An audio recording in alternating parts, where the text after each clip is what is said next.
mengedepankan, bukan memecah belah. Itulah sifat dari Ahlus Sunnah wal Jamaah. Tapi sifat-sifat yang ada dalam pemahaman kitab Wahabi ini adalah sifat-sifat memponis. Ayat yang diturunkan kepada orang kafir dan musyrikin malah dipakai kepada sesama, kepada orang yang beriman. Ini adalah A'udzu billahi minasy syaithanir rajim. Laqad ja'akum rasulun min anfusikum azizun 'alaihi ma 'anittum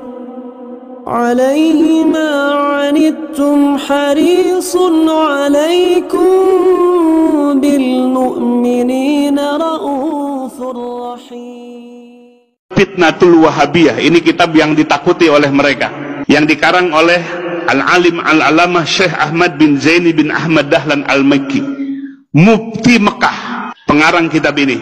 Inilah yang menjadi guru ulamanya yang di Indonesia.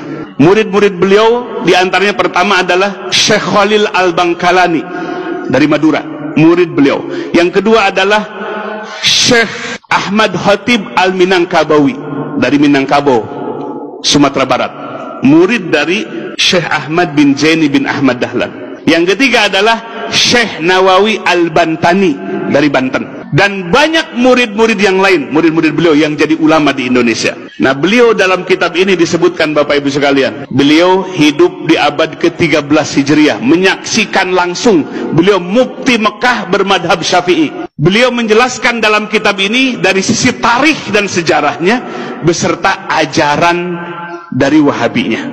Dari sisi kesejarahannya, Bapak Ibu sekalian, bahwa Muhammad bin Abdul Wahhab ini sudah diprediksi oleh ayahnya sebagai mufti, oleh saudaranya dan kibarul ulama-ulama pembesar, bahwa orang ini akan menyebarkan kesesatan yang besar. Sehingga terbukti Muhammad bin Abdul Wahhab ini mengkafirkan orang-orang muslim. Wa tusila bizalika ila takfiril mukminin.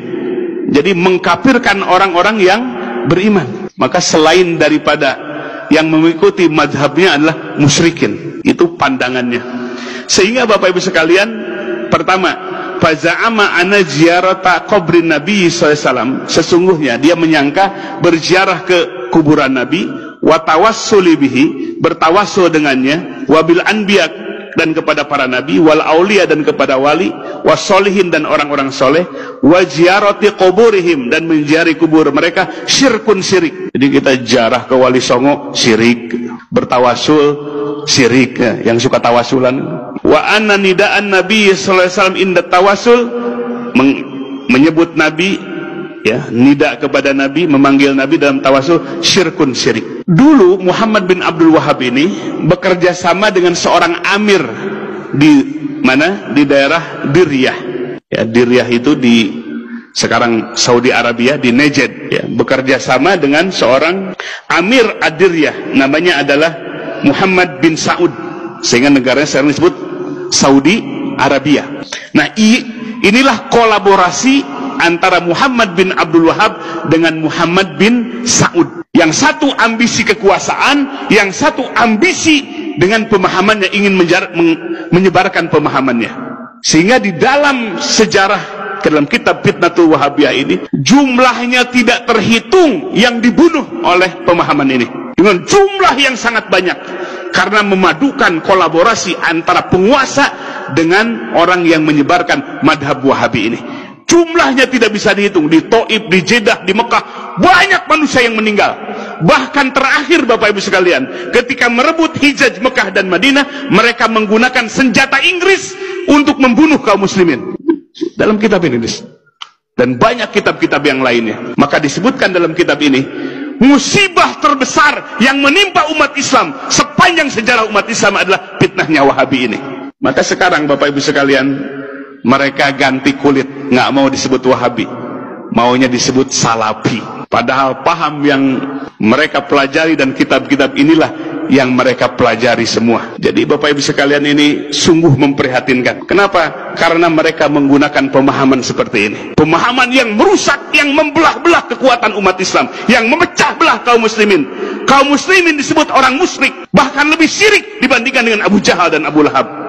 Sungguh kejam Bapak Ibu sekalian, paham ini. Bagaimana kalau anak-anak kita mesantren di tempat itu melahirkan orang-orang yang kasar, yang radikal seperti itu. Maka oleh sebab itu kita jangan kecolongan. Kita bukan memecah belah umat, tapi mereka yang memecah belah umat dengan kitab-kitab yang dihadirkan dan pergerakan dakwah mereka, terutama di Indonesia setelah Presiden Soeharto lengser. Mereka berleluasa, biaya dana yang besar dari Saudi Arabia, dari Kuwait, dari Qatar, masuk ke Indonesia untuk menggerakkan, menyebarkan pemahaman ini. Maka oleh sebab itu Bapak Ibu sekalian, kita sebagai warga ahli sunnah wal jamaah, warga Nahdiyin, punya kepedulian besar untuk melindungi umat dari pemahaman yang radikal seperti ini. Takfirul mukminin, mengkafirkan orang-orang yang beriman. Maka oleh sebab itu Bapak Ibu sekalian, di tempat yang mulia ini, di Yaumil Ijtima ini, bukan tidak beralasan kita mencegah mereka, sangat beralasan, karena kita lihat langsung kitab-kitabnya, bukan katanya kolak wakila, tapi langsung dari sumber-sumber ajaran mereka. Dan terbukti dari poin-poin yang tadi disebutkan, ini semua adalah pemahaman yang syudud, yang keluar dari sawadul a'zam, yang keluar dari manhaj Ahlussunnah wal Jamaah. Kita dicabik-cabik persaudaraan kita. Maka oleh sebab itu, kita bukan karena kebencian. Ingat Bapak Ibu sekalian, bukan kebencian kepada mereka, tapi pemahaman mereka lah yang syad, yang keluar dari sawadul a'zam, dari mayoritas umat ini. Dan mereka yang memusyrikan kita lah, bahkan lebih musyrik daripada Abu Jahal dan Abu Lahab. Maka oleh sebab itu, mari kita lindungi masyarakat kita, wilayah kita, dari ajaran-ajaran seperti itu. Ya, kita tidak akan bisa melihat sepintas, tapi yang harus kita lihat adalah kitabnya, rujukannya, marojeknya, sehingga kita akan melihat gambarannya seperti apa.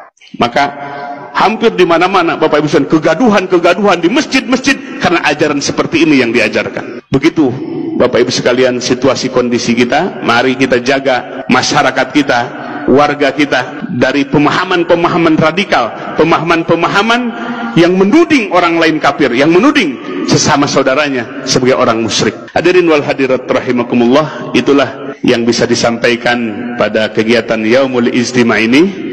Bukan kebencian, kita tidak menuding mereka kafir. Tidak boleh menuding ahli kiblat dengan musyrik atau kafir. Pantangan dalam Ahlussunnah wal Jamaah. Bahkan yusolli khalfal fajir. Ahlussunnah wal Jamaah itu sholat walaupun di belakang imam orang yang fajir. Menunjukkan al-jamaah, kebersamaan yang harus kita kedepankan, bukan memecah belah. Itulah sifat dari Ahlussunnah wal Jamaah. Tapi sifat-sifat yang ada dalam pemahaman kitab Wahabi ini adalah sifat-sifat memponis. Ayat yang diturunkan kepada orang kafir dan musyrikin malah dipakai kepada sesama, kepada orang yang beriman. Ini adalah karena tidak menggunakan kaidah tafsir, merujuk Quran dan Sunnah tanpa menggunakan kaidah-kaidah yang benar yang ditetapkan oleh para ulama. Mudah-mudahan Bapak Ibu sekalian, Allah jaga lingkungan kita, Allah jaga masyarakat kita dari pemahaman yang menghancurkan ukhuwah persaudaraan.